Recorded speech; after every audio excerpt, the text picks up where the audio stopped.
Hi guys, James at RampantLionReviews again for you today with another beer review. As you can probably tell, we are still in Japan for this one. We've got our polar bear mascot with us on the channel for this one. So for this review, we are going to return to a Japanese brewery that I've reviewed maybe 5 or 6 different beers from, and this is one that I've been wanting to try from them for quite a little while. So we're going to return it to Shizuoka Prefecture, which is very close to Mount Fuji, and we're going to a little town called Numazu, which is supposed to be very, very beautiful, and we're doing another visit to Baird Beer once again. So this one is their Dark Sky. It's an Imperial Stout coming in at 10% ABV, and it's supposed to be very, very good, this beer. It's got a rating of 95 overall on Rate Beer, and I think it was like a 50 or something it had within the style. So that tells you that it is a very, very good beer, but you know, it will be a little bit quirky within this kind of Imperial Stout category. As I always say, don't take Rate Beer as the gospel,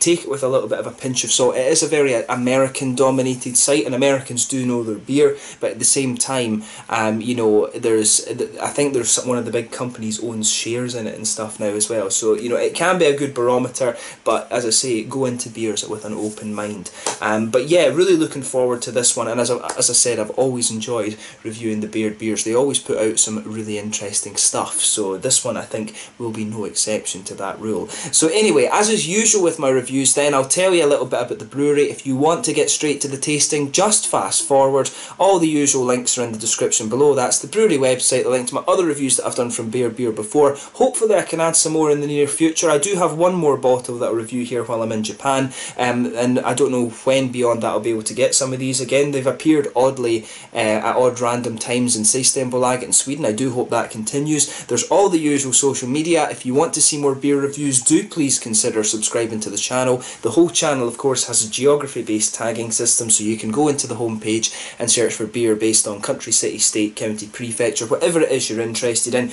Do check out the beers, the playlist of beers from different countries. There is one there for all the Japanese beers that I've reviewed for you. That's being added to whenever I get the opportunity. And as always, please do get in touch and let me know some other beers and breweries that you guys would like to see me review. It's always great to hear from you guys that are watching the videos, and the support that you show the channel is hugely appreciated. So anyway, on to my brewery notes then, to tell you a little bit about Baird Beer. So Baird Beer, as I mentioned to you, are from Numazu in Shizuoka Prefecture, which is very close to Mount Fuji in Japan, and this is a city that's very well known for beautiful countryside and also for its hot springs, its onsen as well. So the company is led by American Brian Baird, and he's joined by his wife Sayuri Baird, and it was founded back in 2000. So these guys are getting close to their 20th anniversary. Actually, I do hope that I can go and visit them before that mark, or if they have a special party or whatever, it'd be cool to try their 20th anniversary beers that they do. So Brian attended Johns Hopkins University, and he'd taken part in a Japan studies program, and he did some work for an American firm in Tokyo, and while he was there he noticed that G-Biru, or local beer if you want to translate it into English, was getting much attention in Japan, and he'd always been very, very interested in beer,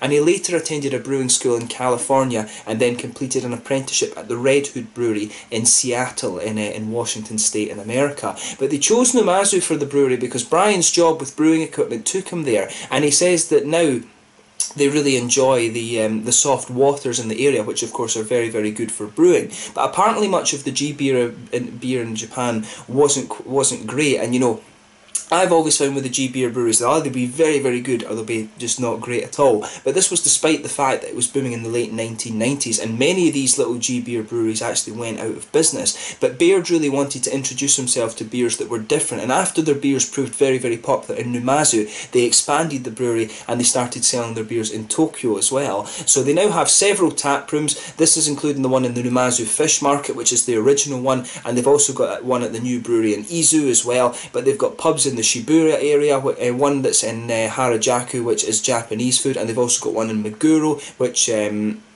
does beers and pizza. They've also got those as well, and they also have one in Yokohama as well, which is in Bashamichi, which is an American slow grill type restaurant. But they've got lots and lots of different beers as well. You've got single take session ale, wheat white king, and all of these kind of things. The first one I had, I think, from these guys that I reviewed was a yuzu beer, and that was very, very nice. But yeah, they've got wabi sabi Japan paleo. I think I reviewed, the last one I did was a wheat wine, West Coast wheat wine, which was very interesting as well. So yeah, lots of different things coming out from Baird Beer, and I do recommend that you have a go at these ones. I always find Baird Beer very interesting because their beers have the big American flavours, but they do still kind of retain the sort of Japanese mouthfeel to the beers. Actually, to the Japanese, beer is supposed to be drinkable, and Baird are very good at getting that Japanese drinkability, but getting the American flavours out of the beers as well. So yeah, that's all you really need to know about Baird Beer for just now. If you want to learn a little bit more, check out the brewery website in the description below. You can follow them on Facebook and all of these kind of things. And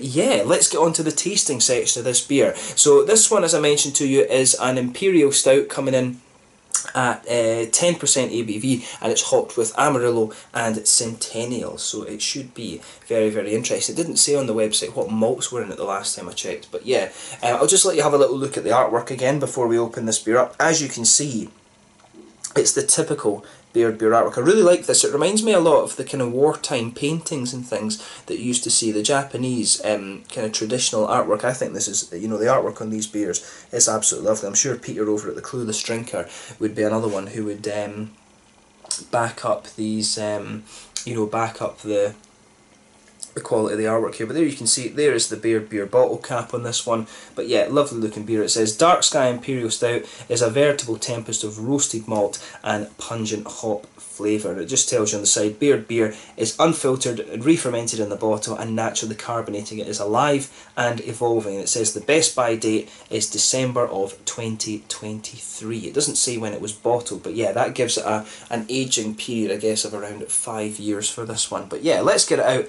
and we'll get on with the tasting then. As I said, very curious to see how this one turns out. Yeah, nice little bit of smoke on the opening, and we'll get it out and into the glass. See if I can get some head on this one. Sugar up the last little bit, give it a bit of an aggressive pour. There we go.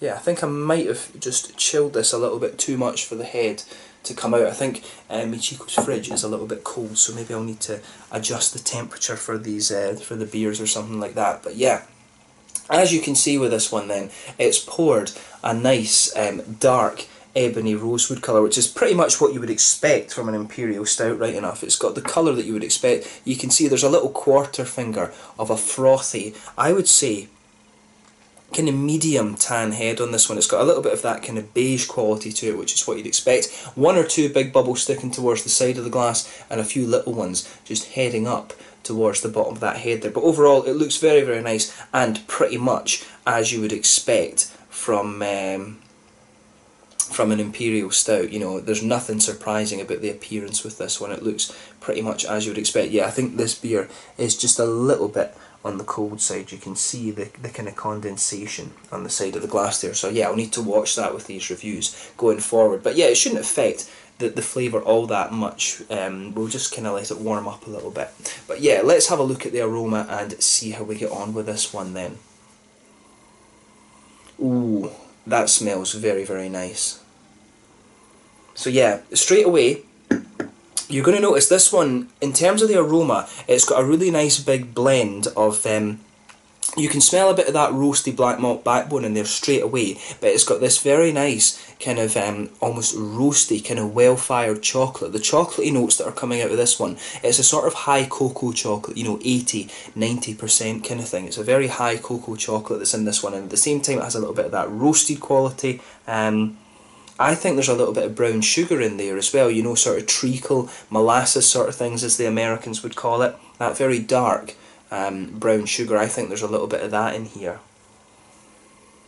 But yeah, that smells very, very nice. Ooh, yeah, lovely smelling beer.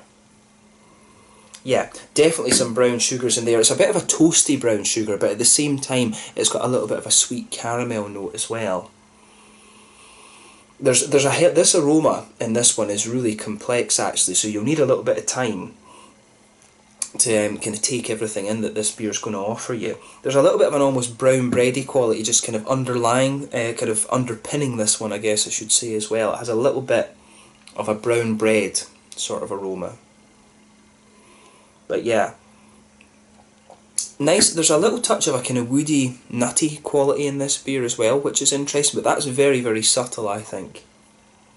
And on the hoppy side of things, yeah, you can smell there's a little touch of earthiness in there, but there's a little bit of a floral note and some grassy elements to it as well. And the fruity notes are very interesting. You can pick up a little tiny touch of the orange from the Amarillo, and also a little bit of that more kind of, it's not so much lemon. Centennial's always going to give you a nice little bit of a kind of lemon sherbety sort of thing. And you can pick up a little bit of that. But these two fruits, there's definitely orange, I think, coming out of this one, but they are combining to give you this more kind of almost candied red fruitish quality. There's a little bit of that coming out, and it's always, I find this always very interesting how if you've got different hops and they interact differently when you put them into these darker malt bases. I always find the chemistry of that very, very interesting. All your fruity flavours, of course, come from esters. Actually, you know, we learned a lot about that in organic chemistry when I did my chemistry masters. It was really interesting. But yeah, I love the aroma of this beer. As I always say, take a little bit of time and enjoy the aroma before you get stuck into it. But let's have a taste of this one now. So this one is the Dark Sky, an Imperial Stout at 10% ABV from Baird Beer in Numazu in Shizuoka Prefecture here in Japan. Let's get stuck in. Slanja, Skål, Kampai.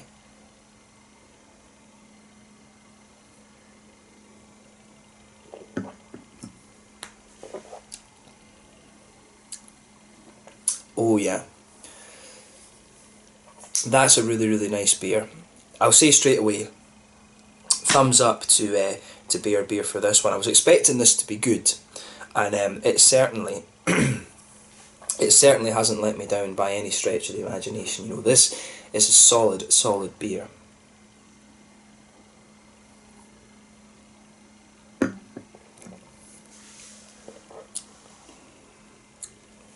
So yeah. With this one then, it's actually interesting because the aroma made me think, you know, maybe this is going to lean towards the sweeter side of things with the Imperial Stout. And you can feel the sweetness. The sweetness comes out a little bit later in this one, but mainly with this beer actually, it's leaning towards the roasty toasty side of things in the beginning, and then, as I said, it progresses to be a little bit more of a kind of sweet side, sweet sort of thing.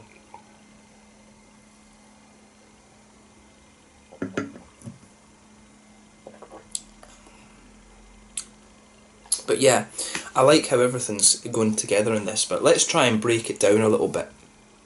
As I always say, sugar the beer around your palate a little bit before you analyse the flavour too much. You always have to do that, especially with these darker beers. So yeah, with this one, you can feel that nice roasty, toasty black backbone that this beer has. That just kind of forms the linchpin of the beer. So you can feel that. On top of that, there is a little bit of a kind of pale malty, bready sort of thing to this one, and it comes across as a little bit of a kind of brown bready flavour. It's almost a little bit, it's not quite like a German rye bread or something like that, but it does have a slightly darker, roasty, bready quality to it. It's almost a little bit like a kind of well-fired bread crust, something like that. But as I was saying, the further and further into the aftertaste that you go with this one, in the centre of your palate, you've definitely got a nice, you definitely have a nice little bit of a sweet caramel. There's definitely a bit of a brown sugary note to this beer in the middle of your palate. I don't think it's quite a treacle molasses as I was picking up in the aroma. I think it's a bit more of just a well-fired kind of toasty caramel, to be honest.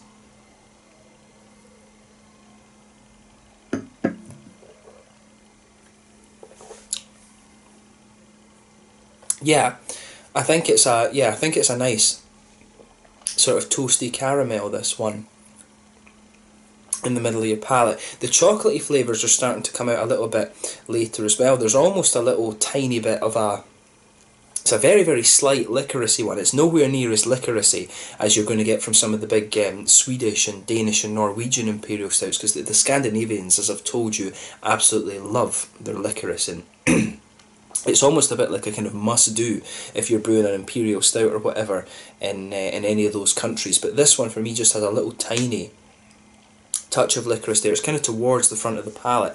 But yeah, the chocolatey flavours, as I say, that kind of the chocolatey flavours are mixing in with that kind of well-fired roasty black malt backbone that the beer has. In the centre of your palate, it's got that kind of toasty caramel, and the licoricey flavours come out a little bit when you go further towards the front of your tongue. I think there's almost an element of a woody character to this beer as well. It's definitely got a little bit of that kind of woody edge to it, which is quite nice. Everything in this beer, this is definitely one where it's all about how these flavours fit together. But in terms of the Imperial Stout category for me, overall it does have a bit of sweetness to it, but it's leaning more towards the roasty, toasty kind of side of this style.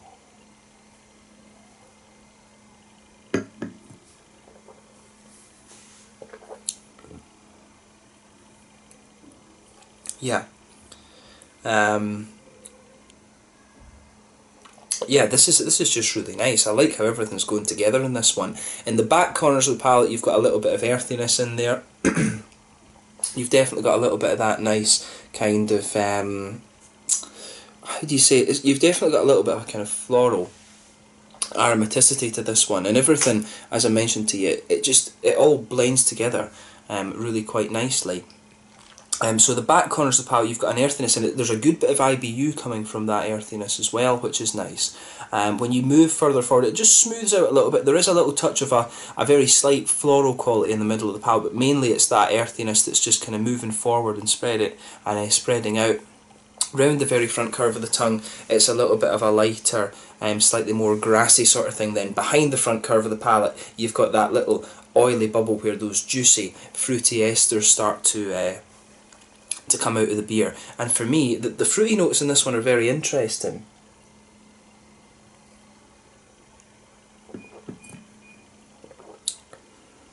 Yeah. There's an element of a kind of, it's the oranges, I think, from the Amarillo in this one. They're coming out. There's not so much of a lemony citrus, which is what you'd normally get from the Centennial if it's in an IPA. Or something like that. Centennial, as I mentioned to you, is a big sort of lemon sherbety hop. The Amarillo is a big oily orange, and it's the oranges that are coming out a little bit as well. But on the very tip of your palate, you get a little bit of this almost kind of figgy flavour, almost a little bit like a kind of candied red strawberry as well, like the little heart-shaped sweets you get in the Haribo Starmix. You can just feel that on the kind of front edge of your tongue as well. But as I say, in the aftertaste, it's the roasty elements that are coming out of this beer, both from the hops and from the malt base, and a little bit of that kind of well-fired chocolate that the beer has. Some of the brown sugar sweetness is there, and a little bit of the kind of fruity notes. I think it's an orange and just a little touch of a red candied fruit that's coming out of this one. But overall, as I said, this beer, it leans towards that roasty, toasty side of the Imperial Stout. In terms of the mouthfeel, I think this beer, it is a little bit light compared to some other Imperial Stouts that you're going to have, but again, as I mentioned to you, one of the things with Baird Beer is, I've always felt with them,